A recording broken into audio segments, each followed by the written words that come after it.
Bon, bonjour, bienvenue au programme. Là, la dernière fois qu'on s'est parlé, il y avait ça ici, CompTime, var, i, value, toutes sortes de CompTime que quand c'est var, ça peut changer, mais il faut que ce soit connu au moment de la compilation. Il n'y a rien qui peut arriver de spécial au runtime. Donc ici, ça c'est un while qui va être complètement exécuté à la compilation. Donc ce qu'on est en train de faire avec ça, là, c'est ce qu'il disait la dernière fois dans la dernière vidéo, là, on est arrivé à la conclusion qu'on a fait comme si c'était un compilateur qui avait compilé les. Au moment de la compilation, on s'est fait un petit mini compilateur qui a complètement exécuté ce petit programme-là pendant la compilation. Parce que ça, c'est une instruction qui va être constante, puis ça, c'est un slice de 8. Ça, c'est une CompTime var, ça peut changer, mais seulement en compilation. Puis, ça a fini par tout exécuter ça. Ça nous a fait le petit, ça a calculé ça. Là, ce que je me demandais, c'est ici, ça, c'est comme si on avait écrit, tu sais, si on écrit comme time ici, qu'est-ce qui arrive? C'est une question qu'on pourrait se poser, le comme time const, qu'est-ce que ça veut dire? Ben, ce qu'il veut dire, c'est en fait, c'est redondant de marquer comme time const. Instead, wrap the initialization expression with come time. C'est qu'il faudrait comme essayer de, si on voulait initialiser ça ici avec quelque chose, il faudrait le wrapper dans come time. C'est ça qu'on va, la prochaine étape, je pense qu'il faut comprendre. Parce que ça veut dire que si on voulait écrire ici, mettons, var instruction, ça marcherait par exemple. Ça fonctionnerait. Puis ça veut dire que je peux marquer n'importe quoi de CompTime. CompTime var, ben, ça va l'accepter. Ou sinon, const, c'est assez. Mais const, si j'essayais de le mettre, disons, la valeur d'une variable ici, si j'avais marqué var, bla ici, ce serait aussi, disons que je dis ça dans une variable en place. Puis après ça, je fais juste dire c'est égal à bla de même. Ça, il sera pas capable, je pense, de faire ça. C'est la question. Est-ce qu'il est capable de dire const instruction comme ça? Non. Parce que unable to evaluate constant expression, lui, rendu lui ici, il n'est pas capable de l'évaluer parce qu'il a besoin que l'instruction soit constant. Mais ici, il est const, mais il n'est pas capable de le savoir au moment de la compilation parce qu'il passe par une variable ici. Donc là, je créerais donc comme time ici. Puis là, il va être capable de réussir à savoir au moment de la compilation parce qu'il n'y a rien de runtime dans tout ça. Donc ça marche. Ça revient exactement au même de ce que j'avais fait avant. OK, fait que ça c'est comme time pour variable, puis que const, finalement, c'est redondant avec, mais il faut essayer de faire le chemin, puis essayer de voir si le compléteur va réussir à savoir c'est quoi la valeur. Puis si on passe par quelque chose qui n'est pas comme time, donc juste var, mais ça c'est une chose qui va être setée seulement au runtime, donc il ne sera pas capable de savoir lui. Fait qu'on n'a pas le choix de faire un peu le chemin inverse. C'est ce qui est bizarre. OK, fait que ça c'est ça. Fait que là, on va passer au prochain sujet, encore de come time, mais pour essayer de encore mieux comprendre. Prochaine étape, c'est lui. Là, il va nous dire la chose suivante. As a matter of fact, you can put come time in front of any expression to force it to be run at compile time. Execute a function. Fait que je peux marquer come time en avant d'une fonction pour dire assure-toi d'être en compilation quand tu colles ça. Get a value. Bar égale come time base. OK, fait. Donc, avant d'exécuter une fonction ou quand on exécute la fonction mais qu'il y a une valeur de retour, execute a whole block. Donc, je peux juste marquer comme time clack, donner dans un bloc. N'importe quoi. Tout le bloc au complet doit être fait pendant la compilation. Puis les blocs, ils peuvent être nommés. Ça nomme le bloc. Puis après ça, on break du bloc avec la valeur. Ça fait comme une petite fonction inlinée qu'on exécute à la compilation. On peut marquer comme time un peu partout. Pas partout, mais un peu partout. Puis donc l'exercice, c'est ça. Sauf que const 30 égale 5. La masse égale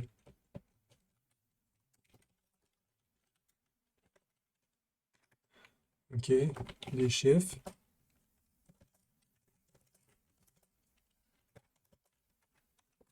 Les chiffres de même. Ça, on s'entend qu'on n'était pas obligé de faire ça de même. Ça compile, mais j'aurais pu à la place écrire. On s'entend que j'aurais pu écrire. Voyons. C'est plate d'être obligé de savoir d'avance combien on en a. Si j'avais écrit. Voyons. Lamas.len. Comme ça, j'aurais pu écrire de même. Sans être obligé de savoir combien il y en a. Oui. Tu es capable de faire.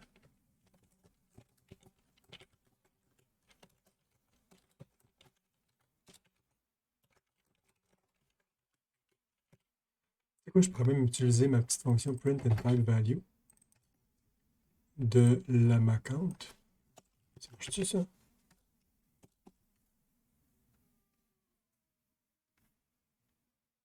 Tu vois, c'est un resize value 5.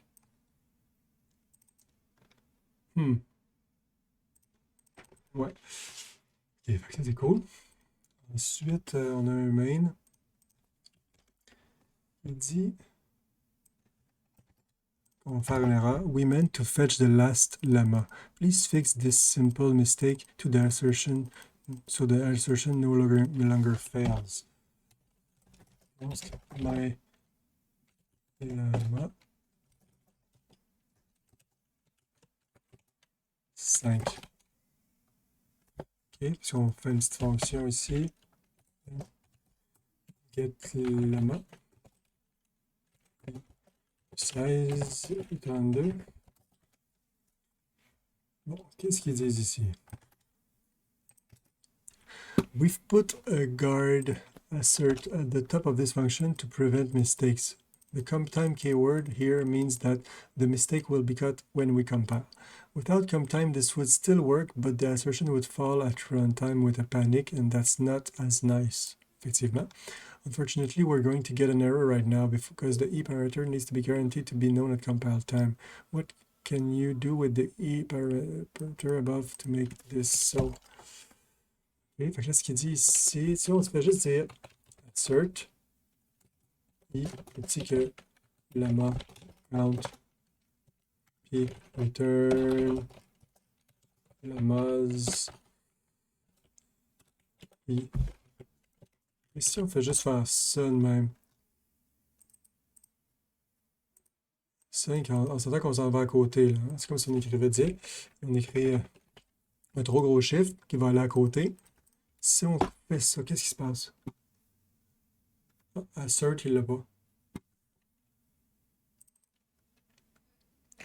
C'est quoi, panique?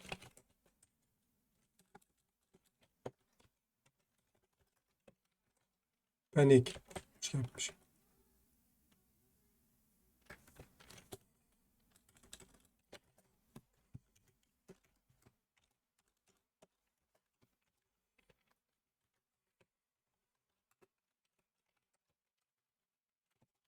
Paniquer avec un string et des arguments.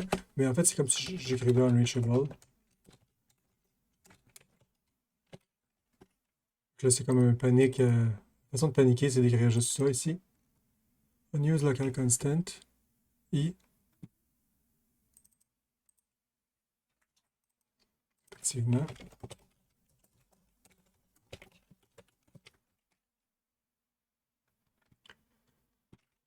Ça marche. Sauf que lorsque je l'exécute, là, je suis à l'exécution. Je viens d'exécuter le programme. Et puis, on arrive ici. Et il m'a donné un beau stack quand même. Jusque où j'étais ici. Que ça s'est passé ici. Donc là, on voit que on est ici, mais en fait, on est ici, sûrement.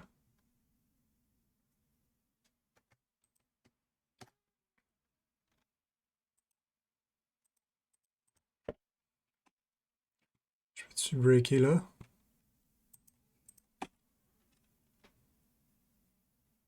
Quand on est ici, on a I, 123.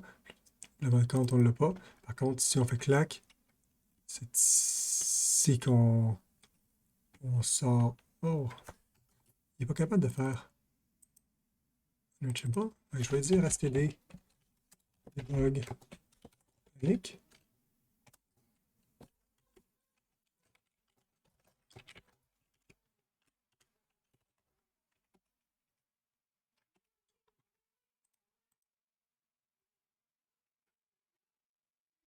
Là, on va arriver là. Non? Ah. Mais je comprends pas.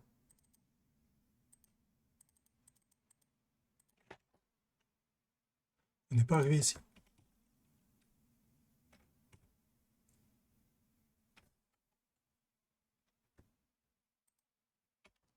Dans abort.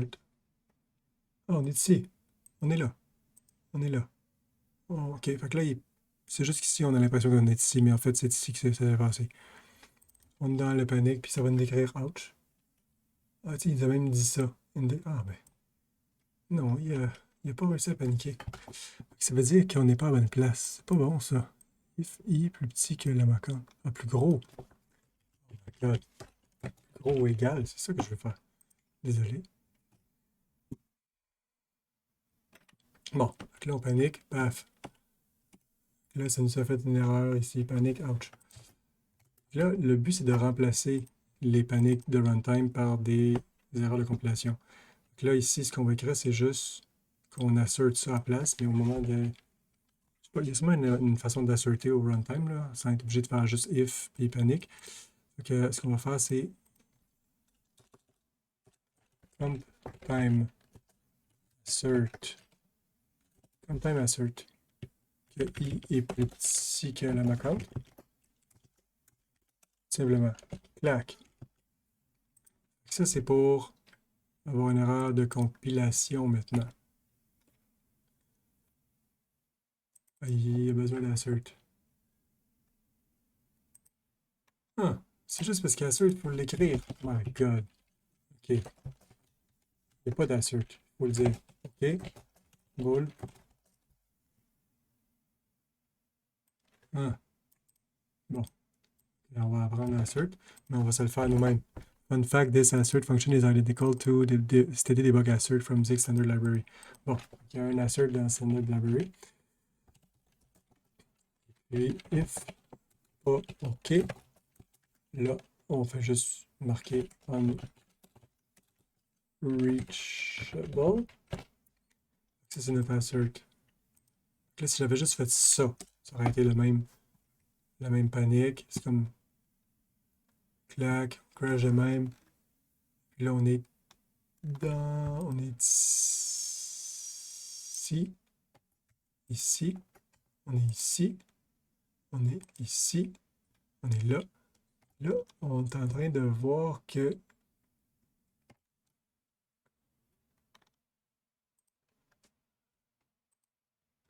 on est dans la fonction default panic. Là, ça ressemble un peu. En fait, non. Je vois pas le lien avec ce que nous, on a fait.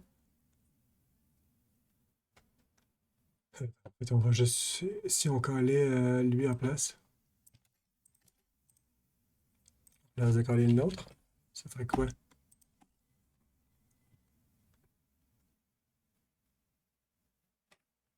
On arrive ici. Tiens, c'est exactement la même chose que ce qu'on vient d'écrire. This function invokes undefined behavior when OK is false.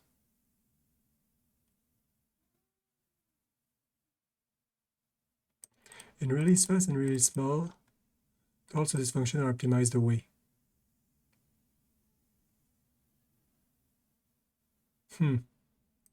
Et puis l'optimizer is able to use assertion in its heuristics. OK. Inside the test block, it's best to use the steady testing module rather than this function, because this function may not detect a test failure in release fast and release small mode. Outside the test block, this assert function is the correct function to use. OK. Puis là, on est dans cette situation-là, puis là, mettons qu'on colle le nôtre, on s'entend que c'est exactement là. Ah non. Je pense que ça revient exactement au même. Parce que, ouais, ça va effectivement se faire optimiser, oui, parce que Unreachable va comme rien faire. Donc, il n'y a rien de spécial avec le mot assert dans le compilateur, je dirais. Donc là, il faut comme remplacer par une compile time error. Fait qu'on marque compile assert. Là, on réessaye ça. Puis là, paf! Unable to evaluate constant expression. Fait que là, c'est ça l'erreur qu'il faut fixer. Il faut trouver une façon. Ça, c'est l'exercice qu'ils nous ont donné à valeur de ça. Et puis là, il faut trouver comment faire pour s'assurer que unable to evaluate constant expression comme time. Il n'est pas capable d'évaluer ça en comme time. Fait qu'on a une fonction que faut la caler à la compilation, mais il n'est pas capable d'évaluer ça. Pourquoi il n'est pas capable d'évaluer ça? Pourtant, lui, il est const, puis il peut l'avoir au moment de la compilation. Lui, est-ce qu'il peut? Non, parce qu'ici, c'est une variable. Ben, c'est une const, mais c'est quand même quelque chose qui n'est pas compte time. Donc, il aurait donc fallu peut-être marquer compte time ici, mais je pense pas en fait, parce que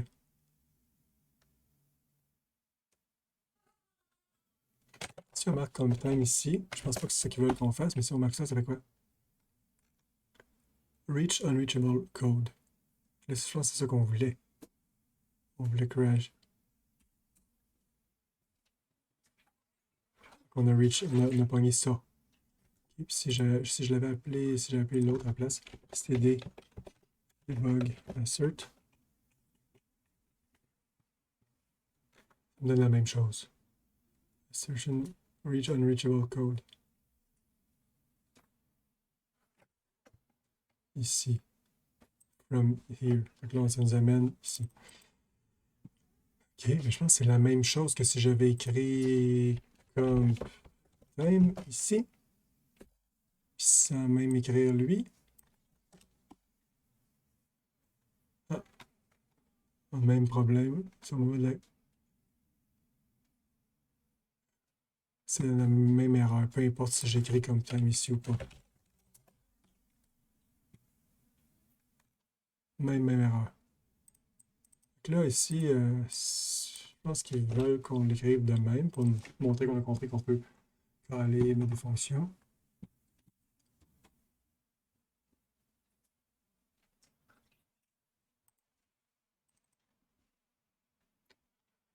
Je sais pas si ici c'est intelligent d'écrire comme time là. J'ai le goût d'écrire comme time ici, mais c'est comme la décision. En fait, je sais pas si c'est mieux de mettre comme time ici ou là. C'est pas clair. Ok, ça nous laisse un petit peu à désirer. Là, je suis pas sûr de comprendre pourquoi ici, il faudrait qu'il l'aille ou pas là ici. Ok, fait que, où est-ce qu'on est rendu? Ça, c'est ce qu'on vient de faire. On est rendu à le 74.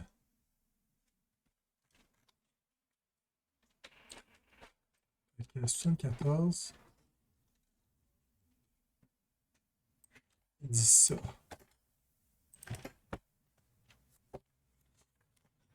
So, in addition to knowing when to use CompTime keyword, it's also good to know when you don't need it. The following contexts are already implicitly evaluated at compile time, and as adding the CompTime keyword would be superfluous, redundant, and smelly. The global scope, outside of any function in the source file, tout est CompTime là. OK, on n'a pas le droit d'écrire CompTime ici. Ben, ici. En tant qu'écrire comme même ici, ce serait bizarre. Type declarations of variables. Déclarer une variable. Functions, types of parameter and return values. Struct and test expression.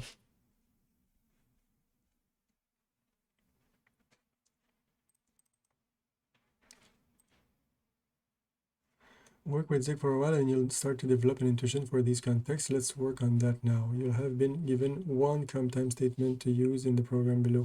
Here it is. Just one is all it takes. Use it wisely. On va mettre un CompTime quelque part. Tu sais quoi? Je vais juste paster tout le truc.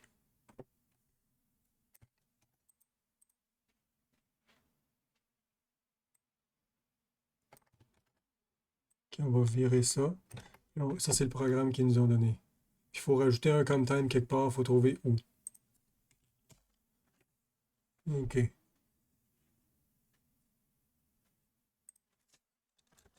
Being in the global scope, everything about this value is implicitly required to be known compile time. Again, this value's type and size must be known at compile time, but we're letting the compiler infer both from the return type of a function. Make la masse. Je pense que j'ai oublié de mettre le petit programme qui fait qu'on voit même la souris. Hey, excusez, j'ai oublié de mettre ça. Vous voyez ma souris maintenant. Puis vous voyez aussi quand je tape quelque chose, ça écrit. Vous voyez ici ce que j'ai écrit. Oh, là, on voit la petite boule jaune. Bon. Ça fait combien de temps je parle déjà? 20 minutes. Bon. Voilà. On voit quand même un peu. Lemma, big lemma. Here's the function. Note that the return value type depends on one of the input arguments. Make lemma. Ok, on a une fonction qui prend un argument count, qui retourne un array de count. Le type de retour qui soit de même, là, ça veut dire qu'il faut absolument connaître ça au compile time, sinon il ne saura pas le type. Le type, il faut qu'il connaisse. Ça fait partie du type, il faut qu'il connaisse au compile time. Fait que ça, il faut que ça soit au compile time. Là, il est proche. Là, ici, il va être capable. Mais là, ça ici, make la masse, il faut lui dire qu'il faut que tu le fasses à compile time. Donc, il faut le mettre soit ici ou soit ici, le compile time. Après ça, il dit temp, define ni 0, no, does not need to be an inline while. Pourquoi? Parce que sûrement, là, je la colle au complet au moment de la compilation. Fait que c'est comme implicitement un inline while ici. Does not need to be an inline while. My lemma value is lemma 2. The lesson here is not to pepper your program with comp time keyword unless you need them. Between the implicit compile times context and Zig's aggressive evaluation of any expression it can figure out at compile time, it's sometimes surprising how few places actually need it. OK, fait qu'il faut pas mettre des comp time partout. Il est capable, Zig, d'être comp time par lui-même sans qu'on le force. On le force juste aux bons endroits. Et la question, c'est... Là, on s'entend que là, ça compilera pas. Parce qu'il ne sait pas c'est quoi count. Il va dire ici use of undeclared independent count. C'est lui, là. Le problème, là, il est vraiment pas capable de savoir c'est quoi ce type-là. C'est pas c'est quoi ce count. Donc là, si j'ai dit comme time ici, ça va marcher. Oui, il a réussi à...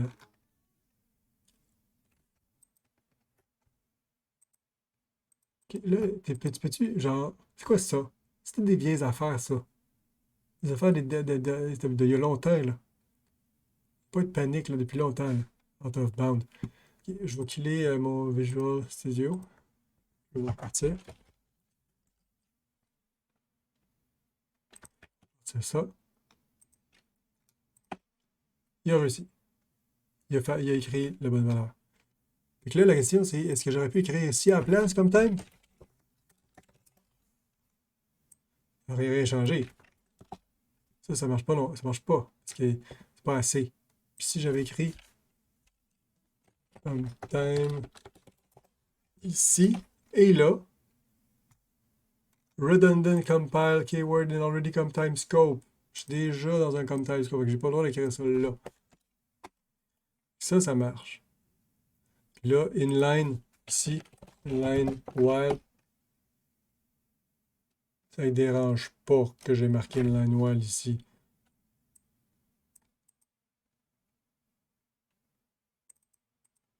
Ça ne dérange pas, ça ne change rien sûrement. Si on s'entend que là, ici, si je mets un breakpoint là, j'essaie de juste jouer le programme, il ne va jamais pogner mon breakpoint parce que ça n'existe pas là. J'ai pas calé cette fonction-là au runtime. Bon, voilà. Donc je pense qu'on est prêt à bien comprendre comme time là. Faut pas mettre des comme time partout. Ok, ça c'est bien. C'est facile.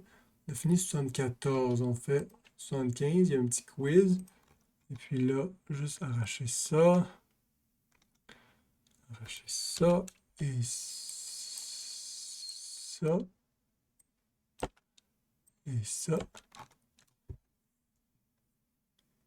Quiz time.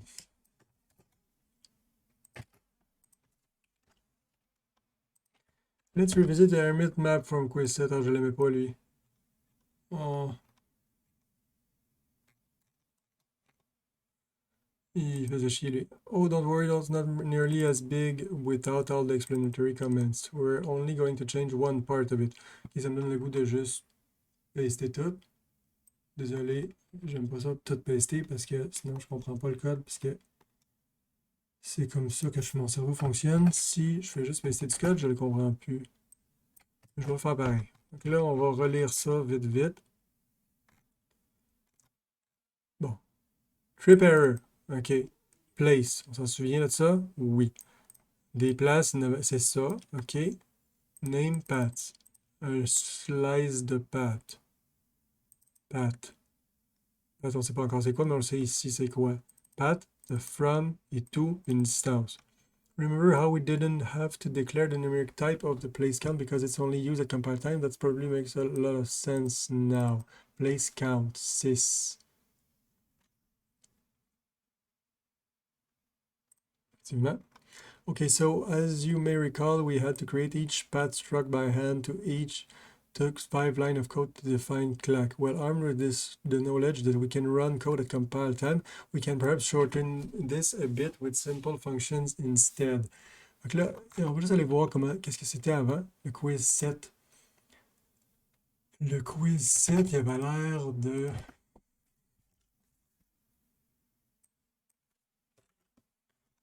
Quiz 7.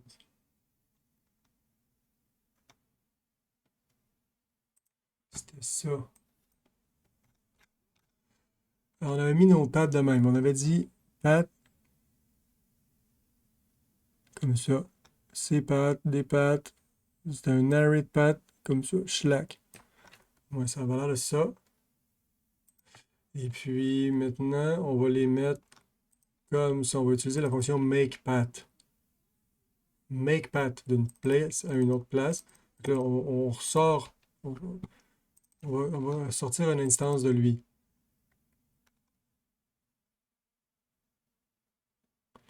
Ok, ça va permettre d'aller un peu plus vite.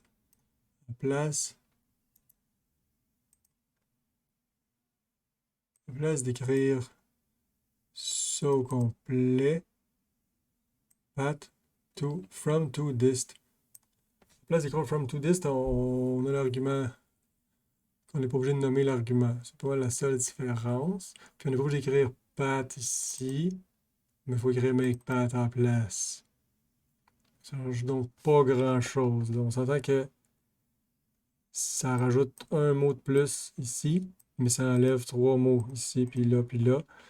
Parce que c'était ça le texte qu'on écrivait normalement à place de ça. Il faut juste retourner un path là. Hein? Return. Path. Comme on faisait avant. Ça ressemble à ça. Avec from. Point from égale from. Point to égale to. Et point dist égale dist. Et on fait returner ça. Et c'est comme ça que mes paths marchent. These path definitions take considerably less space. Mais on s'entend qu'on a juste mis le constructeur dedans en pognant les mêmes arguments. OK. Is it more readable? That could be argued either way. C'est ça qu'on est en train de réaliser là. OK, oh là, j'ai pas le goût de négocier ça trop. Alors, we've seen that it's possible to parse strings at compile time, so the sky really is the limit on how fancy we could get with this. For example, we could create our own path language and create paths from that. Some things like this, perhaps. Clack, clack, clack, clack, clack, clack, clack. A, B2, A2, D1. Et de B, on peut aller vers A, ça me prend 2 de distance. Tiens, c'est ça, A, ça va vers B avec 2. A vers B avec 2. De B avec A vers 2. Feel free to implement something like this. Un bonus exercice. OK, bon. Tree by item, ça c'est comme avant. Notebook entry comme avant. Lui comme avant. Lui comme avant, lui comme avant. Lui était comme avant, mais il faisait mal à la tête. To do, can we neaten this up?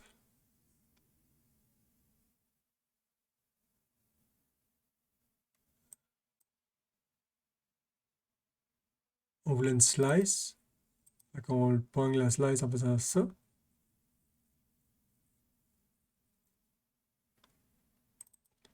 Carpet, c'était lui.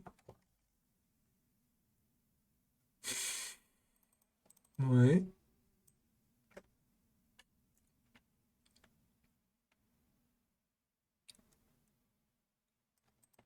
C'est tout.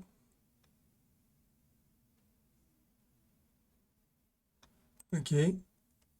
C'est juste ça l'exercice. C'est vraiment un drôle de quiz.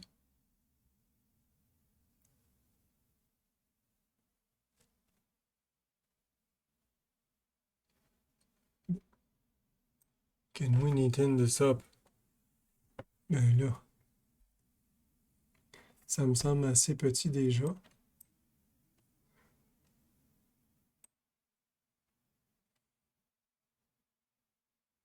On aurait pu le mettre direct, là, lui, ici.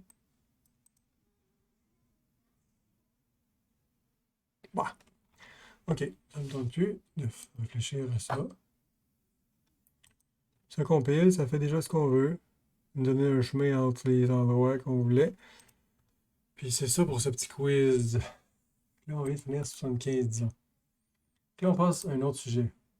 Bon, s'il vous plaît, on va juste arracher ça. On arrache ça, puis on recommence à 9. Un nouveau sujet. Oui, là. On va avoir notre sprint toujours disponible. Puis on va lire ce nouveau petit texte. Sentinel! Nouveau sujet. Sentinel. C'est quoi Sentinel? Value indicates the end of data. Let's imagine a sequence of lowercase letters where uppercase S is the sentinel, indicating the end of the sequence. A, B, C, D, E, F, S. If our sequence also allows for uppercase letters, S would be a terrible sentinel since it could no longer be a regular value in the sequence. A, B, C, D, Q, R, S, T. Oops, the last letter in the sequence is R. Parce que S, c'est le sentinelle pour dire c'est fini.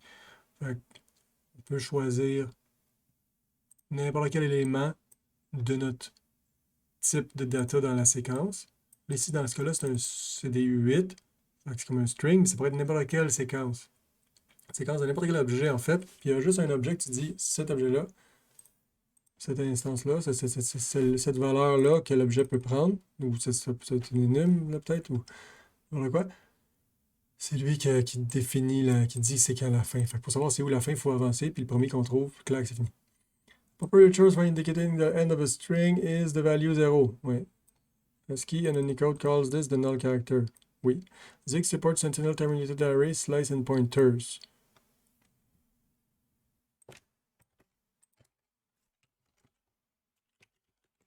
OK. Qu'est-ce qu'ils disent ici? Ils disent ça.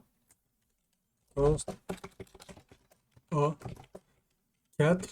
2.0 U32 égale 4 2.0. Ça, c'est le type U32. Et on définit notre affaire. 1, 2, 3, 4. OK. Ici, on print ça.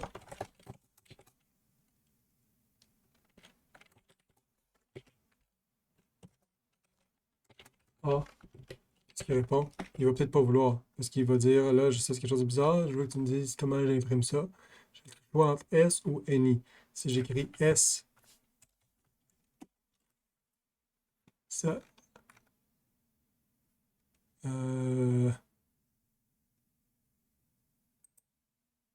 j'ai des U32. Fait qu'il n'est pas capable de faire de penser que c'est un string, c'est des U32. Il faut marquer donc NI supplément. Puis il va m'écrire direct ça sur ma. Oui. Puis là, si j'avais marqué var à la place, là, j'aurais pu mettre un breakpoint puis voir que ça a l'air ici.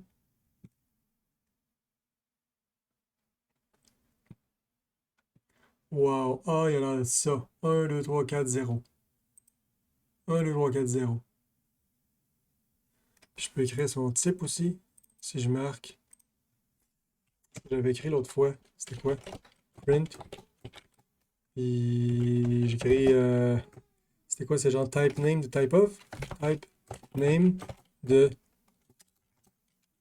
type of. Type name de type of.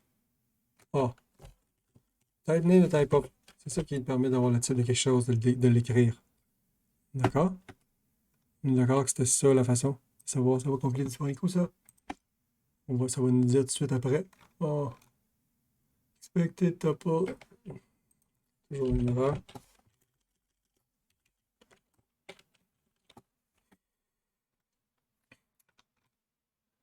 Cannot format array without a specifier. Yes. Un string. Ça. Type name, c'est un string. Là, on arrive ici. Là, je fais clac, clac, clac. Il vient d'écrire que c'est un A0U2. Effectivement, c'est un A0U2. Je savais déjà. Je savais déjà que c'était ça, mais la prochaine fois, je vais peut-être vouloir aller plus vite. Mais là, les strings, quand on crée un string avec un string literal, est-ce que ça met un 0 automatiquement à la fin? C'est la question. Bon, fait que là, c'est ça. L'autre, après ça, il a l'air de ça. B. Si c'était ça à place.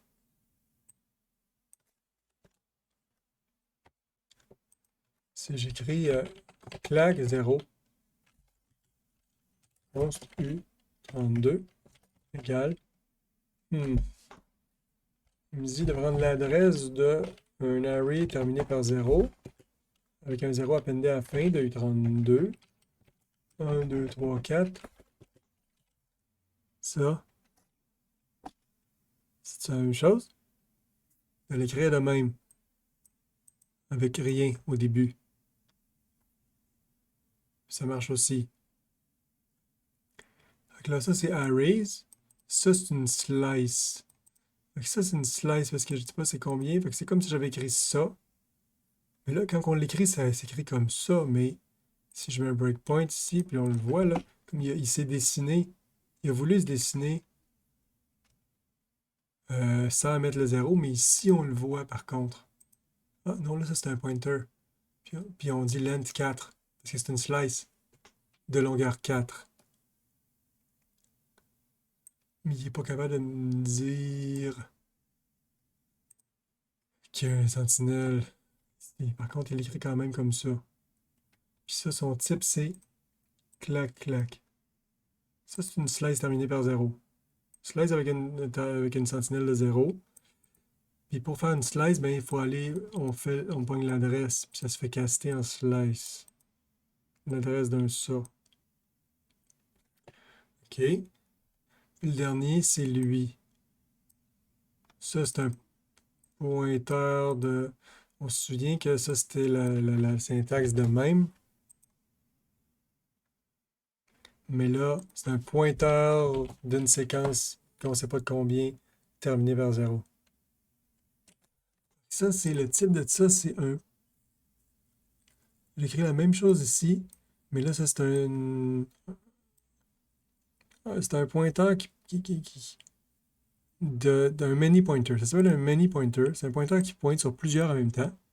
C'est pas un pointeur qui pointe sur un array, la grosse array d'un coup. C'est un pointeur qui pointe sur plusieurs éléments, sans dire que c'est un array nécessairement. C'est juste ça qui est bizarre dans ma tête. La différence entre un pointeur qui pointe sur un array et un many pointer, c'est quoi? Ça a l'air différent, mais comme peut-être que ça revient au même, en fait, là, on s'entend? C'est le type, et visiblement, là, c'est pas la même chose.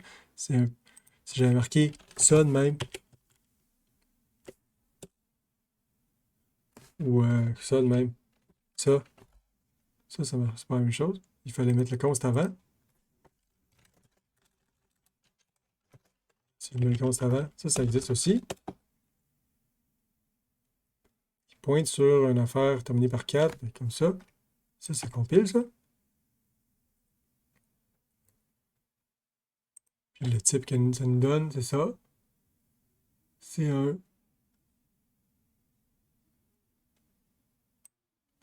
pointeur de const. Array de 4 terminé par 0.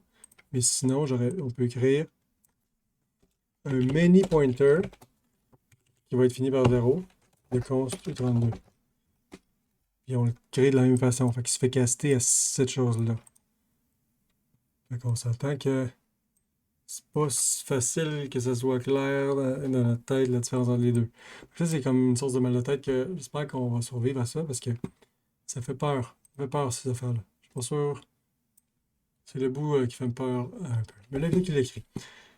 Array all stores 5 U32 values. Oui. The last of which is 0. However, the compiler takes care of this housekeeping detail for you. You can treat A as a normal array with 4 items. OK, c'est ça, on est content de ça. Slice B is only allowed to point to 0 terminated arrays, but otherwise work just a normal slice. OK, slice B, on a le droit de l'initialiser avec... On a le droit d'écrire ça. Si on avait écrit ça, c'est une slice. On a le droit de pointer sur ça. Par contre, si j'avais pas écrit ça, là, il n'aurait pas voulu. Tu entends que là, il va se plaindre. Il va se dire, qu'est-ce que tu essaies de faire? Ça, c'est une sorte. Son type, c'est une slice déterminée par 0. Puis là, tu ne termines pas par expected type comme ça, mais trouver ça. Donc, il faut le dire que l'array est terminé par 0, puis pour le caster vers une slice déterminée par 0. OK. Pointer C is exactly like the many item pointers we learned about, but it's guaranteed to end in 0. Because of this guarantee, we can safely find the end of this many item pointer without knowing its length. C'est ça le but de lui.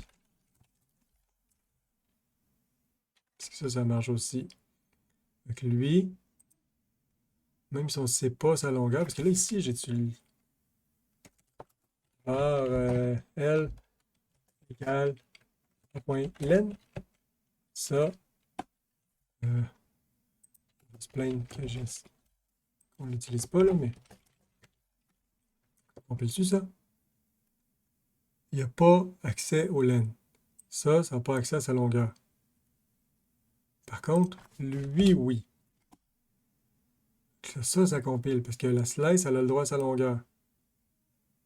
Puis elle, c'est ce qu'on pense que c'est-à-dire 4. T'as dit 4? Oui, t'as dit 4. Puis si je mets comme ça, là, on n'est plus capable de savoir sa longueur. Ouais, on n'est plus capable de savoir sa longueur. Si je voulais avoir sa longueur, il faudrait que j'avance, puis que j'avance jusqu'à temps que je trouve un 0. OK? Sais-tu faire ça? L égale 0. Donc, disons que c'est un U16, mettons. Et on dit while true. Comme ça, les while true.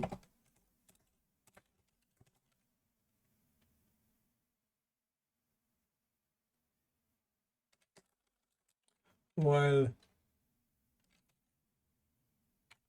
A, L est différent de 0. L plus égale 1.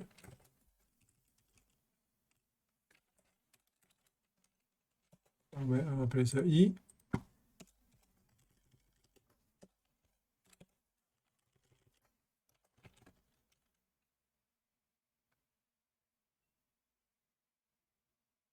Et à la fin de ça,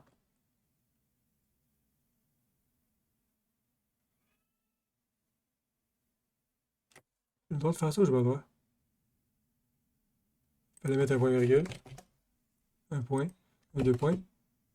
Puis là, on peut juste avancer de même, puis c'est tout. On fait rien. Puis rendu ici, ben, on s'entend que I...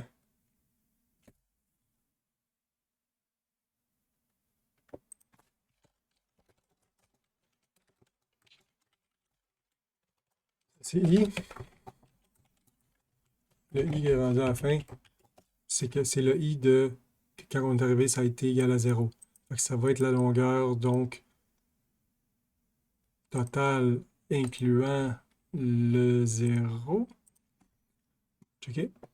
Ça marche, ça? Puis on va pouvoir trouver la longueur du truc. Même si on l'a perdu. Le type de A, là, ici, on ne sait plus sa longueur. Quand on est là, ici, là, le A, là, on a juste son premier. On ne peut plus savoir. On ne peut plus savoir qu'il y en a 4. Parce que dans son type, il l'a plus. On l'a initialisé avec ça, mais là, on ne le sait plus. Quand on est rendu ici, là, il n'y a aucune manière de savoir, c'est quoi sa longueur. Par contre, on peut louper puis aller pogner le 0 à la fin. Attention, on avance de même. On avance. Là, on est avancé. On avance, on avance. Le I est rendu égal à 2. On avance. I égale à 3. I va être égal à 4. Et là, quand il est égal à 4, on est sur le 0, 1, 2, 3, 4. Le 4, il va sûrement taper sur le 0. Là, ici, il va sortir. Paf, il est sorti. Le I était devenu 4. Donc, sa longueur, c'est 4. Et donc, la longueur est sans inclure le 0. Parce qu'on a arrêté quand c'était égal à 0. Donc, ça va être ça pour ça. Oui. Oui, comme ça. Maman n'est pas là. Maman n'est pas là, d'accord? Maman n'est pas là. Maman n'est pas là. Je ne pas pleurer, là, je suis en train de travailler. On va voir en bas. On va voir en bas, maman est en bas quelque part. On va voir. Non. Ouais. Ouais, ça veut dire qu'il faut que j'arrête, malheureusement. Bye bye. À la prochaine. Oui, oui. J'ai mal à la jambe. Oui, oui, je sais.